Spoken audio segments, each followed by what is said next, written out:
అన్నమయ్య జిల్లా బి కొత్తకోట పట్టణంలో అక్రమ రవాణాదారులపై మరోసారి కొరడా జరిపించిన మున్సిపల్ కమిషనర్ పల్లవి. నెల క్రితం బి కొత్తకోట పట్టణంలోని జ్యోతి బస్టాండ్ కూడల్లో ఆక్రమణలను తొలగించిన మున్సిపల్ సిబ్బంది ఈరోజు మరోమారు జ్యోతి చౌక్ నందు మళ్లీ ఆక్రమణదారులను అక్రమంగా పూల దుకాణాలను ఏర్పాటు చేయడంతో పోలీసు సిబ్బందితో ఆక్రమణలను తొలగించిన కమిషనర్ పల్లవి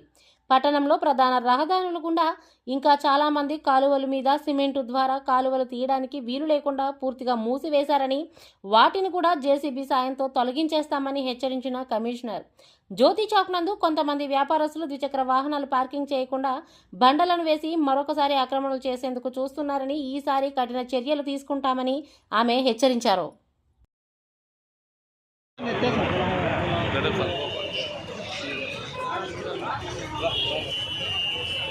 ಟೇಬಲ್ ಅಗಿ ಬಿಡ್ತೀರಿ ನೀರೇ ಬಾಗುಂಡಿ ನನಗೆ ಅಗಿ ಬಿಡ್ತೀರಿ